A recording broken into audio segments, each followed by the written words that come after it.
Bismillahirrahmanirrahim. Assalamualaikum warahmatullahi wabarakatuh. Syukur alhamdulillah kita bisa berjumpa lagi di channel ini. Salawat dan salam selalu dan tetap tercurah kepada baginda Rasulullah Muhammad sallallahu alaihi wasallam. Allahumma salli ala sayyidina Muhammad wa ala ali sayyidina Muhammad. Harapan dan doa saya semoga saudaraku semuanya selalu diberikan kesehatan, dilapangkan rezekinya, diampuni dosa-dosanya, dan dipanjangkan umurnya. Amin ya rabbal alamin. Sahabat beriman yang dirahmati Allah, sesungguhnya melakukan sholat tahajud dan mengekang dorongan hawa nafsu adalah sesuatu yang teramat berat dan sulit, kecuali bagi orang yang dimudahkan dan ditolong oleh Allah Subhanahu wa ta'ala. Ada beberapa faktor yang bisa membantu dan memotivasi seseorang untuk melakukan sholat tahajud serta memudahkannya dengan izin Allah. Faktor ini terbagi dua bagian, yaitu faktor lahir dan faktor batin. Faktor lahir diantaranya menjauhi perbuatan dosa dan maksiat, yaitu tidak melakukan perbuatan dosa di siang hari dan di malam hari, karena hal itu bisa membuat hati keras dan menghalangi seseorang dari curahan rahmat.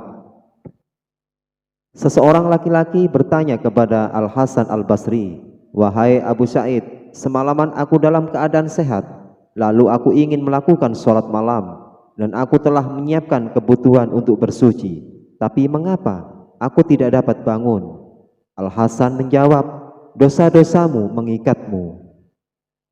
Sufyan As-Sauri berkata, "Selama 5 bulan aku merugi tidak melakukan sholat tahajud karena dosa yang aku perbuat." Ia ditanya, "Apakah dosa yang engkau lakukan?" Ia menjawab, "Aku melihat seseorang menangis, lalu aku berkata dalam diriku, orang ini riya." Sebagian orang soleh berkata, betapa banyak makanan yang bisa menghalangi orang melakukan sholat tahajud, dan betapa banyak pandangan yang membuat orang rugi tidak membaca sebuah surat. Sesungguhnya seorang hamba kadang memakan suatu makanan atau melakukan suatu perbuatan, lalu ia diharamkan karenanya untuk melakukan sholat tahajud selama setahun. Fudail bin Iyad berkata, "Bila kamu tidak mampu melakukan sholat tahajud di malam hari dan puasa di siang hari, maka kamu adalah orang yang merugi."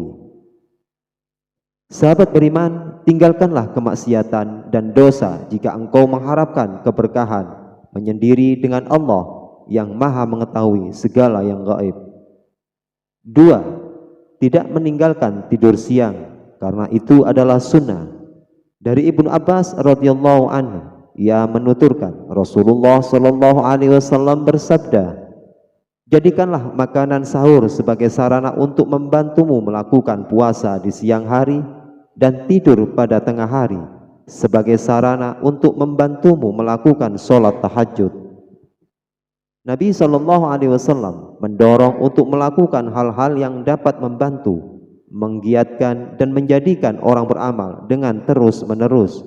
Sebab sibuk di siang hari hingga tidak tidur pada tengah hari dapat membuat fisik lemah, dan di malam hari tidur menjadi nyenyak.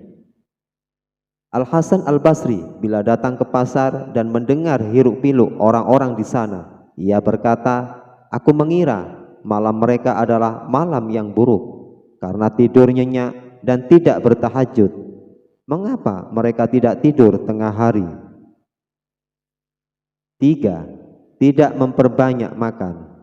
Sebab orang yang banyak makan akan banyak minum, akan terlelap dalam tidur dan berat untuk melakukan sholat tahajud. Rasulullah Shallallahu Alaihi Wasallam bersabda, "Tidak ada wadah yang paling buruk yang diisi manusia selain perutnya. Cukuplah seorang anak Adam menyantap beberapa suap makanan saja yang dapat mengokan tulang punggungnya. Jika memang ia harus mengisi perutnya, maka hendaknya ia memberikan sepertiga untuk makanannya, sepertiga untuk minumannya, dan sepertiga lagi untuk nafasnya." Diriwayatkan bahwa iblis menampakkan dirinya kepada Yahya bin Zakaria dengan membawa beberapa buah sendok. Yahya bertanya kepadanya, "Untuk apakah sendok-sendok ini?" Iblis menjawab, "Ini adalah syahwat yang aku gunakan untuk menjebak anak keturunan Adam." Yahya berkata kepadanya, "Apakah engkau mendapatkan sesuatu dari jebakan atau dari diriku?" Ia menjawab, "Ya, tadi malam engkau kenyang, lalu aku menjadikanmu berat untuk melakukan sholat tahajud." Yahya berkata, "Aku pasti tidak akan mengenyangkan perutku lagi selamanya." Iblis berkata, "Aku pasti tidak akan memberi nasihat kepada siapapun setelah saranku ini kepadamu." Wahab bin Munabi berkata, "Tidak ada anak keturunan Adam yang lebih disukai setan selain tukang makan dan tukang tidur." 4. Tidak membebankan fisik di siang hari, misalnya dengan memberikan pekerjaan yang sangat berat, membebaninya dengan pekerjaan yang membuat fisik dan otot lemah di siang hari. Hal ini akan membuat rasa kantuk di malam hari. 5. Mengamalkan sunnah saat tidur, yaitu dengan berupaya melakukan 1. Membaca zikir-zikir yang dianjurkan sebelum tidur, karena itu semakin memperkokoh hubungan hamba dengan Rabb-Nya. 2. Tidur di atas lambung sebelah kanan. Ibnu Qayyim rahimahullah menguraikan rahasia di balik cara tidur seperti ini dengan mengemukakan tidur dengan cara berbaring di atas lambung sebelah kanan memiliki rahasia, yaitu bahwa hati berada di sebelah kiri. Maka bila seseorang tidur di atas lambung kirinya, ia akan tidur sangat nyenyak karena dia dalam kondisi tenang dan nyaman, sehingga tidur jadinya nyenyak. Sementara bila ia tidur di atas lambung sebelah kanan, tidurnya tidak nyenyak karena hatinya tidak menentu atau gelisah, ingin mencari tempat menetapnya. Karena itulah para ahli medis menganjurkan tidur dengan posisi di atas lambung sebelah kiri, karena itulah posisi istirahat yang paling sempurna dan tidur paling nyaman. Sedangkan agama menyunahkan tidur di atas lambung sebelah kanan agar tidurnya tidak nyenyak sehingga tidak meninggalkan sholat tahajud. Jadi tidur di atas lambung sebelah kanan bermanfaat bagi hati dan di atas sebelah kiri bermanfaat bagi tubuh. Wallahu a'lam bissawab. Faktor batin ini diperjelaskan oleh Al-Imam Ghazali rahimahullah dalam kitab Ihya Ulumuddin.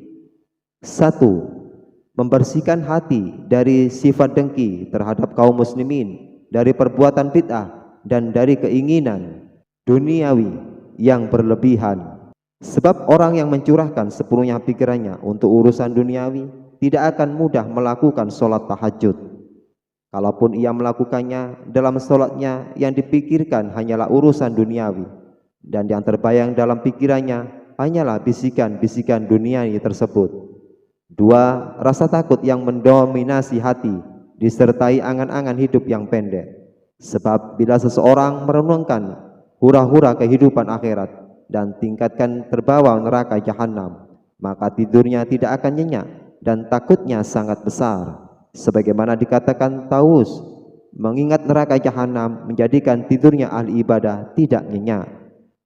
3. Mengetahui keutamaan sholat tahajud dengan menyimak ayat-ayat, hadis-hadis dan asar-asar hingga timbul keinginan dan kerinduannya terhadap pahalanya yang sangat besar.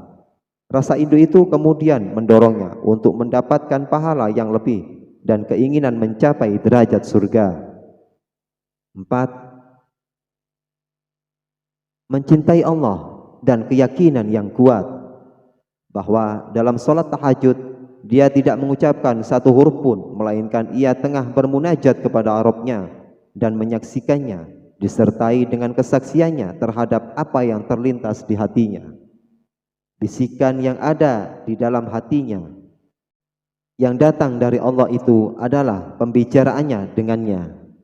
Bila ia telah mencintai Allah, pasti ia ingin berduaan bersamanya dan menikmati bermunajat dengannya, sehingga hal itu mendorongnya untuk berlama-lama dalam sholat.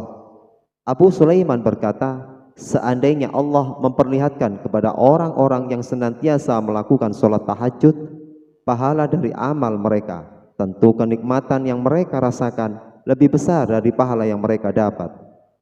Ibnu Al-Mukazzir berkata, tidak ada kenikmatan dunia kecuali 3: sholat tahajud, berkumpul bersama saudara seiman, dan sholat dengan berjamaah.